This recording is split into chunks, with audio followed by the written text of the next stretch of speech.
Hi అండి అందరికీ. ఈరోజు మనం పుదీనా చట్నీ ఎలా చేయాలో తెలుసుకుందామండి.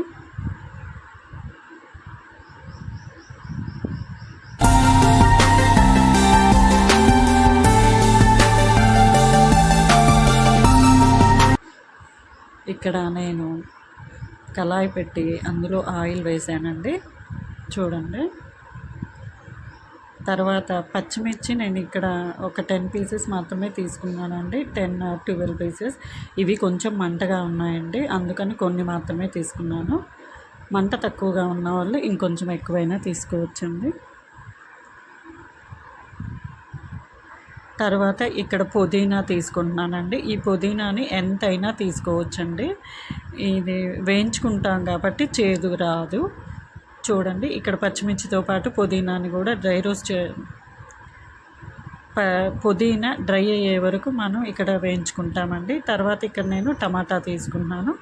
ఇక్కడ టమాటా కొంచెం పచ్చిగా ఉన్నా ఏం కాదండి. తర్వాత ఇక్కడ నేను కొన్ని పల్లీలు, గ్రౌండ్ నట్స్, వేరుశనగ ఏ రకమైన అనుకోవచ్చు, వీటిని డ్రై రోస్ట్ చేసుకుంటున్నానండి. ఇవి 2 టేబుల్ స్పూన్స్ తీసుకున్నాను. చూడండి, ఇక్కడ పచ్చిమిర్చి వేగిపోయాయండి. పచ్చిమిర్చి, పుదీనా.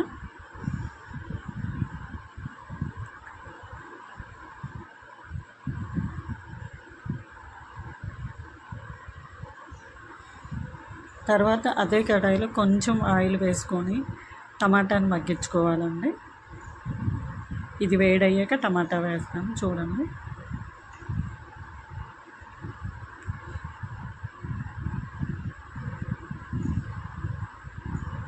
టమాటా వేసానండి, మొత్తం టమాటాలు.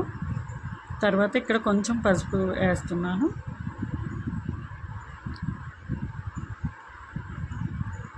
తర్వాత కొంచెం జీలకర్ర వేస్తున్నానండి. ఇది మూత పెట్టి మీడియం ఫ్లేమ్లో మగ్గించుకోవాలండి. ఇంతకుముందు పచ్చిమిర్చిని కూడా మనం మీడియం ఫ్లేమ్లోనే పెట్టి వేయించుకోవాలండి, హైగా వేయించుకోకూడదు. చూడండి, ఇక్కడ పల్లీలు వేగిపోయాయి. వీటిని చూడండి, ఇక్కడ టమాటాని మూత పెట్టి మీడియం ఫ్లేమ్లో మగ్గించుకోవాలి. పల్లీలు పొట్టు తీయకపోవడం అన్నది మన ఇష్టం అండి. కొంతమంది తీస్తారు, మన ఇష్టం. నేను ఇక్కడైతే తీసే వేసానండి.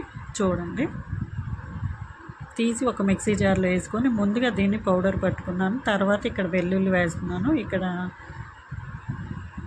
తర్వాత ఈ పుదీనా, పచ్చిమిర్చి ఈ 2 వేసి కొంచెం సాల్ట్ వేసి పల్స్ మోడ్లో కచ్చాపచ్చాగా పట్టుకోవాలండి మిక్సీ. తరువాత ఇక్కడ టమాటాని యాడ్ చేయాలండి. టమాటా ఉడికిందా లేదా అంటే అది టమాటా మీద నుంచి పీల్ దాని పైన ఉన్న తొక్క విడిపోతున్నట్టు ఉంటుంది, అప్పుడు ఉడికినట్టు అండి. తర్వాత చూడండి, ఇలా మిక్సీ పట్టుకున్నాను. దీనిలో కొంచెం చింతపండు కూడా యాడ్ చేశానండి ఇంతకుముందు. చూడండి, ఇక్కడ దీన్ని మళ్ళీ పోపు వేసుకుంటున్నాను. ఈ పోపు అన్నది పైనుంచి వేస్తామండి. చూడండి, ఎండుమిర్చి, ఆవాలు, జీలకర్ర, కరివేపాకు వేసాను. పప్పులైనా వేసుకోవచ్చండి, మినపప్పు, పచ్చిపప్పు అయినా వేసుకోవచ్చు. చూడండి, అంతేనండి, మన పుదీనా చట్నీ రెడీ అయిపోయింది. ఇది దోశ, రైస్లోకి,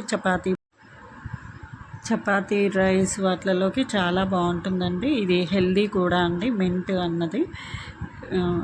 అంతేనండి. Please subscribe.